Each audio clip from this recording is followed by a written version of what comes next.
Parole de la semaine. Soyez la personne que Dieu recherche pour bâtir son Église. Zakpunan, 16-11-2025. La seconde moitié d'Ésaïe, à partir du chapitre 40, contient des promesses extraordinaires pour les chrétiens. Il y a deux parties dans Ésaïe.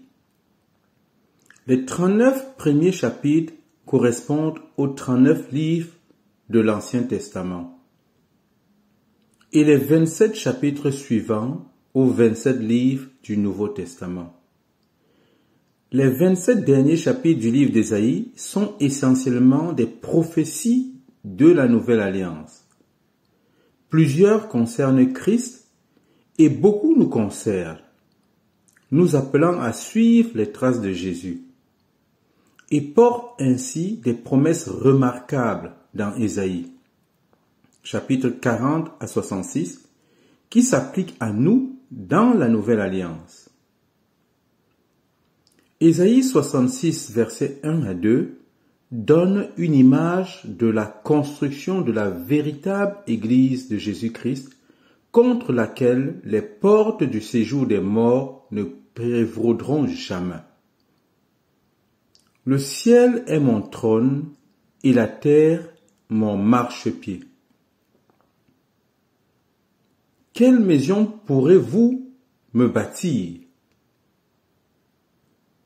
Où est l'Église que vous, êtres humains, vous qui vous dites chrétiens nés de nouveau, allez-vous construire pour moi? Lorsque le Seigneur dit « C'est vers celui-ci que je porterai mon regard », il décrit la personne sur laquelle il portera son regard avec faveur afin de bâtir son Église contre laquelle les portes du séjour des morts ne prévaudront pas. Une Église dans laquelle Satan ne pourra pas s'infiltrer avec la colère, la convoitise, l'adultère, le mensonge, le vol et toutes ces misérables choses que l'on trouve dans la race d'Adam. Je regarderai à celui qui est humble et contrit de cœur. Ésaïe 66, 2. La qualité numéro 1 que Dieu recherche est l'humilité et la contrition, la brisure d'esprit. Dieu regarde les personnes qui ont une faible opinion d'elles-mêmes, non pas une faible estime de soi. Jésus n'a jamais eu une faible estime de lui. Il était le Fils de Dieu. Il dit à ses disciples, « Je suis votre Seigneur et votre Maître. Vous m'appelez ainsi et vous avez raison car je le suis. » Jean 13, 14. Il ne doutait pas de qui il était. Il savait qu'il était le Fils de Dieu, mais il avait une humilité telle qu'il considérait les autres comme des personnes à servir au point de leur laver les pieds. Savez-vous qu'il a même lavé les pieds de Judas Iscariote? C'est cela l'humilité. Laver les pieds de celui qui va vous trahir dans quelques heures. Il n'avait pas une faible estime de lui, mais il prenait une position humble. Il avait de basses pensées concernant lui-même. En ce qui concerne nos relations avec les autres, Philippiens 2, 3 dit que l'humilité vous fasse regarder les autres comme étant au-dessus de vous-même. C'est la qualité numéro 1, la brisure d'esprit. Une brisure née de la tristesse, car nous ne sommes pas comme Christ. Dieu regarde ce type de personne. La deuxième qualité que Dieu recherche chez une personne, en Ésaïe 66, 2, est celui qui tremble devant ma parole. Ceci est fondamental concernant les commandements de Jésus. Lorsque vous lisez le Sermon sur la montagne, tremblez-vous devant la parole de Dieu? Devant le verset qui dit que si vous vous mettez en colère et parlez sous la colère à quelqu'un, vous êtes passible de la géhenne? Tremblez-vous devant le verset qui enseigne que si vous ne prenez pas une attitude radicale pour retrancher de votre corps les membres qui vous amènent à convoiter avec vos yeux ou à commettre un péché sexuel avec vos yeux ou vos mains, vous devez agir radicalement, sinon vous irez en enfer? Tremblez-vous devant cette parole? Je trouve très peu de chrétiens qui tremblent devant cette parole, même parmi ceux qui m'ont entendu prêcher pendant des années.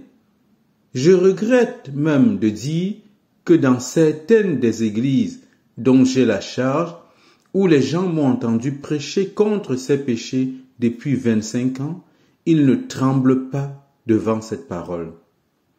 Tel est l'état de nombreux chrétiens. Ils possèdent la connaissance, mais la prennent à la légère. Comment pouvez-vous prendre le péché à la légère quand vous voyez le prix que Christ a payé sur la croix pour nous délivrer du péché?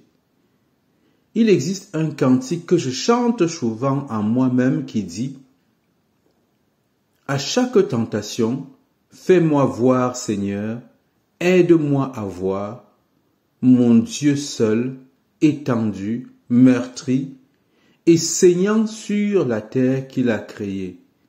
Et fais-moi ressentir que c'était mon péché, comme si aucun autre péché n'existait. C'était pour lui qui portait le fardeau du monde, un poids qu'il pouvait à peine supporter. » Je chante ce cantique souvent pour me rappeler comment mon Seigneur, qui pouvait porter le fardeau de cet univers sur ses épaules, n'a pu supporter le poids de mon péché, qu'il a écrasé au calvaire, et cela m'a aidé à nourrir une grande haine du péché, et cela m'a poussé à trembler devant la parole de Dieu. Voilà ce qui m'a donné le fardeau d'instruire les chrétiens pour leur faire comprendre que des péchés comme regarder avec convoitise sont pires que contracter le sida ou le cancer. Le jour où vous comprendrez ceci, vous combattrez ces péchés radicalement. Personne ne joue avec des seringues contaminées par le sida. Pourquoi êtes-vous si prudent avec cela, mais pas avec quelque chose de bien pire que le sida? Je vais vous dire pourquoi. Parce que vous ne croyez pas que le péché est pire que le sida ou le cancer. Vous ne tremblez pas devant la parole de Dieu. Je l'ai appris et c'est pour cela que je fais extrêmement attention à ces péchés tels que la colère, convoiter les femmes du regard et le divorce. Pour entrer dans le royaume des cieux, notre justice doit surpasser celle des scribes et des pharisiens. Je constate que très peu de chrétiens prennent ceci au sérieux et très peu de prédicateurs le prêchent sérieusement. Le sermon sur la montagne est l'exigence fondamentale que nous devons avoir. Jésus a dit « Car, je vous le dis, si votre justice ne surpasse celle des scribes et des pharisiens, vous n'entrerez point dans le royaume des cieux. » Matthieu 5, 20. Je le crois de tout mon cœur. Le Seigneur attend des chrétiens qu'ils manifestent une justice bien supérieure à celle des 10 commandements. L'idolâtrie n'est pas seulement se prosterner devant des idoles en bois ou en pierre. C'est accorder dans mon cœur une place à autre chose qu'à Dieu. Le sabbat ne consiste pas seulement à ne pas travailler le jour du sabbat. c'est une vie intérieure de repos. L'adultère n'est pas uniquement l'adultère physique, c'est aussi convoité par les yeux. Le meurtre n'est pas seulement tuer quelqu'un, c'est aussi la colère. Il en va ainsi de tous les commandements, comme nous le verrons plus tard. Apprenons à trembler devant la parole de Dieu, afin que le Seigneur puisse nous utiliser pour bâtir son Église. Le type de personne que Dieu recherche et qu'il utilisera pour bâtir sa maison est celui que nous avons vu en Ésaïe 66, versets 1 à 2. Que Dieu nous aide.